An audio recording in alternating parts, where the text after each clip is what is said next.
होती हैं, वो चीज़ आप देखिए। लेकिन नमस्कार, स्वागत है आपका न्यूज़ पीआर में। मैं हूं आपके साथ रूपम सिंह। रेलवे एनटीपीसी सीबीटी 1 का रिजल्ट आया और उसके बाद रिजल्ट आने के बाद जिस तरह से आंदोलन छिड़ गए आपने देखा ही। और अब जब उसके रिजल्ट फिर से देने की बात हुई तो हर स्टूडेंट में एक ही समस्या उनके मन में उठ रही है। एक सवाल उठ रहा है कि अब जो रिजल्ट दिया जाएगा वह किस तरह का रिजल्ट होगा और किस तरह से दिया जाएगा, क्या कुछ उसके कट ऑफ हो गए। तो इसके लिए आज मैं नवीन सर से बात करने आई हूँ जो कि प्लेटफॉर्म से जुड़े हुए हैं, आप सब लोग जानते ही हैं इनसे। नवीन सर, आपका तो पहले न्यूज़ पीआर में स्वागत है। धन्यवाद। और सीबीटी 1 का जो रिजल्ट अब फिर से जो जारी किया जाएगा तो वो किस तरह से रहेगा? ये किस तरह से रिजल्ट रहेगा, ये तो हाई लेवल जो कमेटी बनाई गई है, कमेटी का क्या रिपोर्ट सौंपती है उसके आधार पर कमेटी तय करेगी कि इसका रिजल्ट किस तरीके से दिया जाएगा और रेल मंत्रालय तय करेगा। लेकिन हमारा अपना जो मानना है, अपना जो अनुमान है कि हम लोग चाह रहे थे कि ये रिजल्ट जो ओवरऑल रिजल्ट इसका दिया जाए, लेकिन कहीं से भी हमको ये चीज़ लग नहीं रहा है कि ओवरऑल रिजल्ट देगा। हमको लग रहा है कि ये रिजल्ट जब भी जारी होगा तो level by level he result दिया जाएगा।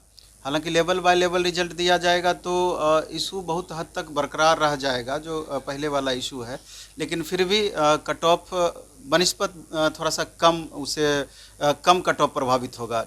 ओवरऑल रिजल्ट देता तो वहाँ ज़्यादा नीचे कट ऑफ जाता। एक तो ये बातें हैं। दूसरा है कि लेवल बाय लेवल अगर रिजल्ट नहीं देती है तो बोर्ड को भी इस मामले में थोड़ा परेशानी बढ़ सकती है, क्योंकि जिन बच्चों का रिजल्ट ऑलरेडी हो चुका है तो लगातार देखा जा रहा है कि वो बच्चे भी फिर प्रोटेस्ट में आ सकते हैं, या उन बच्चों की भी परेशानी बढ़ सकती है, या टेक्निकली वो बच्चे, बहुत सारे ऐसे बच्चे हैं जो कि कोर्ट तक जाने की बात भी कर रहे हैं, हम जैसा देख रहे हैं। इसलिए इन सभी चीज़ों से बचने के लिए रेलवे मैक्सिमम प्रोबेबिलिटी है कि level by level he result जारी करेगी। सर, क्या मेरा यहाँ पर एक सवाल है कि क्या मतलब कोई और रास्ता मतलब नहीं हो सकता है जिसमें दोनों बच्चे का बातें रह जाए? दोनों, ये ऐसी बात नहीं है। जैसे कि 3.25 लाख लगभग और रिजल्ट इसमें देना चाहिए बोर्ड को। देने की बात की जा रही है बोर्ड के द्वारा कि 7,05,000 यूनिक कैंडिडेट के लिए 3.25 लाख के करीब और रिजल्ट दिया जाना है। लेकिन हमको लगता है कि अगर लेवल बाय लेवल रिजल्ट दी जाती है तो 3.25 लाख रिजल्ट में से मेरे ख्याल से नहीं पूरा होगा। हो सकता है कि ज़्यादा भी रिजल्ट बोर्ड को देना पड़े और रिजल्ट यही बोर्ड यही चीज़ करेगी। तो खैर सवाल इस पर नहीं है। हम तो बच्चों को ये कहना चाहेंगे कि आपने ग्रीवांसेस 16 तारीख तक जमा करने का था, 16 फरवरी तक सारे बच्चों को अपनी ग्रीवांसेस दे सकते थे हाई लेवल कमेटी के समक्ष। लेकिन हम सारे स्टूडेंट को ये कहना चाहेंगे कि इस पर अब बहुत ज़्यादा ध्यान नहीं दे करके अपना पढ़ाई पर पूरी तरीके से ध्यान देना चाहिए, क्योंकि आगे एनटीपीसी का तो एग्ज़ाम सीबीटी 2 का होना ही है, साथ में ग्रुप डी का अच्छा खासा वैकेंसी है, 1,03,000 के करीब वैकेंसी है। जिन बच्चों का रिजल्ट नहीं हुआ है तो उस पर भी फोकस करने का कोशिश करें। और 1-2 मार्क्स का जो अभी डिफरेंस होगा तो मे भी कि उतने सारे बच्चे दोबारा से इसमें आएंगे, तो एक संभावनाएं उन बच्चों के लिए भी रहेगी कि सीबीटी 2 का हम अच्छे से प्रिपरेशन करके बेहतर सीबीटी 2 हमारा जाए, उसके लिए वो बच्चे कोशिश करें। लेकिन जिन बच्चों का मार्जिन थोड़ा सा ज़्यादा है, 5 नंबर 7 नंबर का मार्जिन है, तो वो ग्रुप डी पर ही मेरे ख्याल से केंद्रित करें तैयारी, अपना ग्रुप डी पर ही अपनी पूरी तरीके से फोकस करें, वहीं पर उनके लिए बेहतर हो पाएगा। सर, आपने तो ग्रुप डी की बातें की और अभी सीबीटी 1 का भी ये होने वाला है।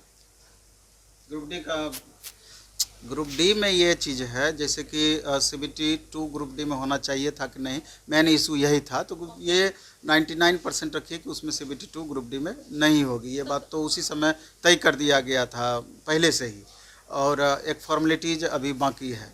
लेकिन इसके अलावा भी कई सारे इशूज़ थे जिसमें ग्रीवांसेस बच्चों के द्वारा दिया गया है, और हम लोग की भी जब चेयरमैन से बात हुई थी या और भी जो अधिकृत पर्सन थे उनसे बात हुई थी, तो हम लोगों ने भी इस बात को रखा था, जैसे मेडिकल स्टैंडर्ड को लेकर के जो इशू था कि 17 पोस्ट कुल मिला करके है, उसमें 7 पोस्ट के लिए मेडिकल स्टैंडर्ड में बदलाव किया गया, 6 पोस्ट के लिए मेडिकल स्टैंडर्ड बढ़ाया गया था और 1 पोस्ट के लिए मेडिकल स्टैंडर्ड घटाया गया था। तो उम्मीद है कि इसमें भी पूर्ववत रखने की संभावना है कि जो नोटिफिकेशन के टाइम में था तो वही मेडिकल स्टैंडर्ड मेरे ख्याल से कंटिन्यू रहना चाहिए। ये बात तो जब कमेटी अपनी रिपोर्ट सौंप देगी या रेलवे भर्ती बोर्ड के द्वारा जो 4 तारीख के बाद जो रिजल्ट निकाला जाएगा उस समय ये सारी बातें पता चलेगा कि कौन कौन सा बच्चों की मांग को पूरा किया गया। इसके अलावा था कि रिजल्ट जो दिया जाना चाहिए फाइनल रिजल्ट 1:1 की बातें कही गई थी, तो उसमें कम से कम 50% वेटिंग रिजल्ट रहना चाहिए था। एक इशू इसका भी था। तो हमको लगता है कि इस इशू के बारे में भी बताया गया है कि मे बी कि इस इशू को भी बोर्ड मान जाए, ऐसा आश्वासन दिया जा रहा है। लेकिन इसके बारे में भी हम कहना चाहेंगे कि ये बाद में ही पता चलेगा। नॉर्मलाइजेशन का इशू था बच्चों के द्वारा कि नॉर्मलाइजेशन में इतना ज़्यादा जो फ्लक्चुएशन होता है उस पर कैसे कमांड किया जाए। तो मेरे ख्याल से यहाँ पर सीधा सा बताया गया है कि जो फार्मूला है वही फार्मूला रहेगा। चूँकि जितने नंबर ऑफ अधिक सीटिंग में एग्जाम होगी तो फ्लक्चुएशन वहाँ ज़्यादा देखने को मिलेगा। एंड इतना ज़्यादा फ्लक्चुएशन नहीं होना चाहिए। आप कुछ वैसा रूल ईजाद करें, वो कुछ वैसा आप नियम निकालें कि 10 से 12 मार्क्स का मैक्सिमम फ्लक्चुएशन हो। ये तो आने वाला समय बताएगा। इसके बाद एक लैंग्वेज को लेकर के इशू था। बहुत सारे बच्चे जो हिंदी भाषी क्षेत्र के बच्चे थे वो इंग्लिश लैंग्वेज को चूज कर लिए थे। उनको दिमाग में ये बात चल रहा था कि ये एक्स्ट्रा हमको ऑप्शन मिल पाएगा, हिंदी है तो साथ में इंग्लिश भी मिल जाएगा तो बेहतर होगा। लेकिन उनको सिर्फ एक लैंग्वेज रखा गया इंग्लिश, जिसके कारण से उनको समझने में भारी परेशानी हो रही है। और ऐसा हज़ारों बच्चे हैं ऐसे। तो इस पर भी बच्चों के द्वारा ग्रीवांस दिया गया। हम लोग के द्वारा भी वहाँ पर कन्विंस किया गया कि आप सॉफ्टवेयर में ही कुछ उस तरह का बदलाव कीजिए। बहुत बड़ी बात नहीं है अगर सॉफ्टवेयर में इस तरह का बदलाव किया जाए। बच्चे लास्ट मोमेंट में जिस भी लैंग्वेज को चूज करना चाहें वो चूज कर लें, वो लैंग्वेज आ जाए तो बच्चों को और ज़्यादा आसानी हो जाएगी। ये कोई बड़ी बात नहीं थी। तो इस तरह के जितने भी ये छोटे छोटे इशूज़ थे सारा रखा गया है। अब देखना है कि कौन कौन सा ये चीज़ इम्प्लीमेंट हो पाता है इसमें। मुझे एक बात और बताइए सर कि अभी जिस तरह से जो एनटीपीसी को लेकर हंगामे हुए थे और एफआईआर भी दर्ज हुए थे, तो आप लोगों पर भी जो हुआ था, कुछ स्टूडेंट पे हुआ था, तो उसमें आप क्या कहना चाहते हैं? जैसे 24 तारीख वाला जो एफआईआर हुआ था तो खास करके पटना के जितने बच्चे थे बच्चों पर एफआईआर हुआ, तो वो बच्चों पर 3 जगह एफआईआर हुआ। एक जगह नहीं हुआ था पत्रकार नगर थाने में, इसके बाद जीआरपी में, आरपीएफ में, तीनों जगह बच्चों पर केस था। और हम लोगों पर टीचर पर 2 जगह है, एक तो पत्रकार नगर थाने में, दूसरा जीआरपी में। तो हम लोगों ने हालांकि एंटीसिपेटरी के लिए बेल दायर कर दिया है। अब देखिए उसमें क्या होता है, ये तो आगे पता चलेगा। लेकिन सबसे बड़ा इशू है बच्चों के साथ यही 4 बच्चे नहीं हैं। अगर ओवरऑल देखा जाए उत्तर प्रदेश, बिहार सब मिला करके कुल मिला के 500 के करीब बच्चे हैं। खाली बिहार से 50 से 55 बच्चे के लगभग है जिन पर एफआईआर हुआ है। तो हम यही कहना चाहते हैं कि गवर्नमेंट से भी ये अपील करना चाहते हैं कि चूँकि इन बच्चों के कैरियर का सवाल है, 1 महीना 2 महीने के बाद इनका एग्ज़ाम होना है। उसमें बहुत सारे ऐसे भी बच्चे हैं जिनका CBT2 का एग्ज़ाम होना है। बहुत सारे बच्चे ऐसे भी थे जिनका SSC का एग्ज़ाम छूट भी गया है।